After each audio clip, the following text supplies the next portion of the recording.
All right, well, good morning. Today we're going to start a series that I've been meaning to do for quite some time, based on a book written by Robert Bowman and Ed Kamaszewski. It's kind of a tough word to pronounce. And the name of the book is Putting Jesus in His Place. And in this book, both of these men, I don't know if they purposely did this or maybe it was just an accident, but they answer a question that is often posed to Christians by Muslims, and that is, show me where Jesus says, I am God, worship me.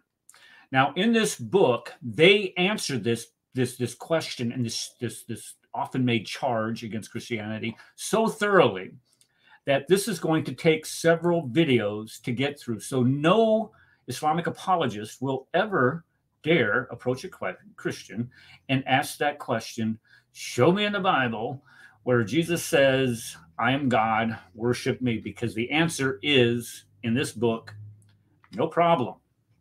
Because the New Testament clearly demonstrates the death, deity, and resurrection of Jesus Christ. This is the three pillars of Christianity.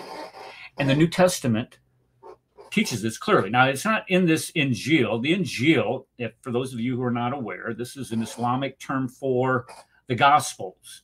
But this is a different gospel that we find in the Bible, because this is a supposed book that was given to Jesus when he was on earth. The problem with the Injeel is that it's never been mentioned prior to the 7th century and never alluded to by anyone.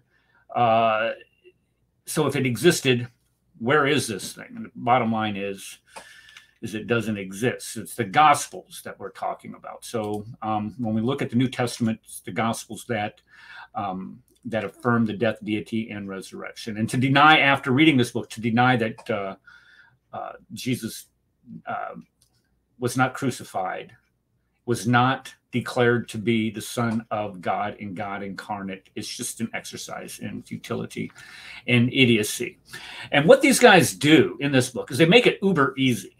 They create what we call an acronym, and they use the word hands. And I cut my finger last night, but it's five letters, HANDS.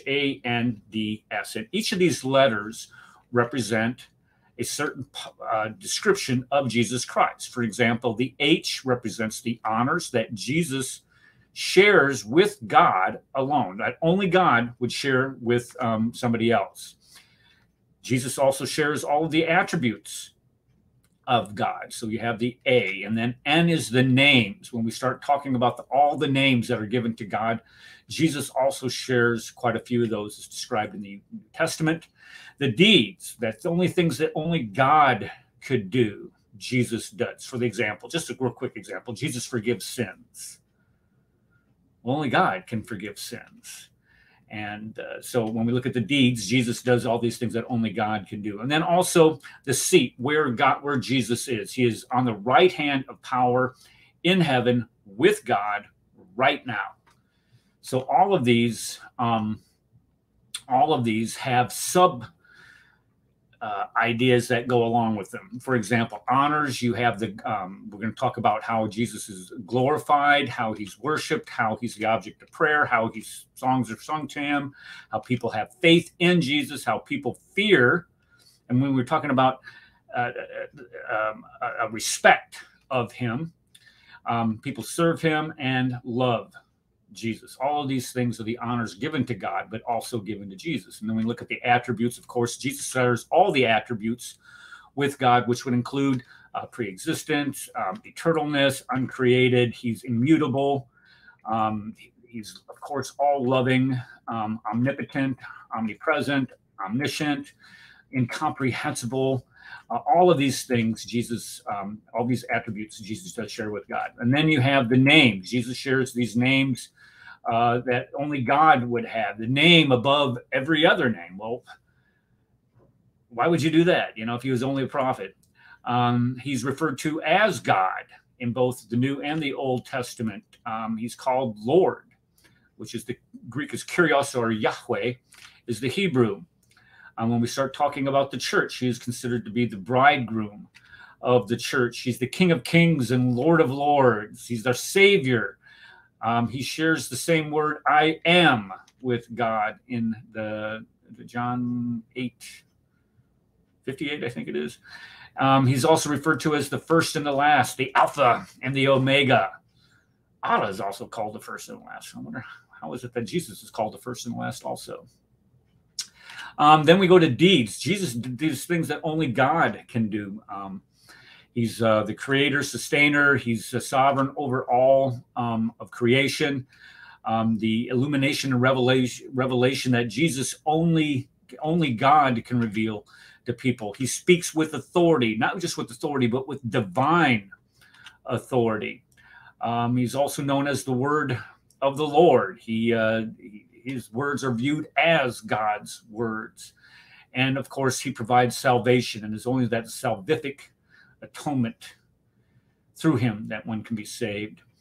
More deeds showing he shows mercy that God does. He forgives sin, sending the Spirit of the gifts. He gives giving and being life itself. He raises people from the dead. He is, of course, the source of all spiritual blessings, and he will be the judge of all mankind. And then lastly, the seat, God's throne. This is the highest possible throne that you could imagine. This is not given to any prophet.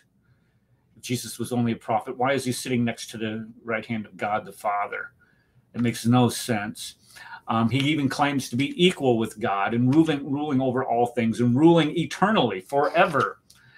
So in this series, we're going to provide you hundreds of in-context verses that explicitly describe Jesus as being God incarnate. And we're going to be using the acronym HANDS, honors, attributes, names, deeds, and seat in order to demonstrate that Jesus Christ, that the Bible describes Jesus Christ as God. So where does Jesus say, I am God, worship me?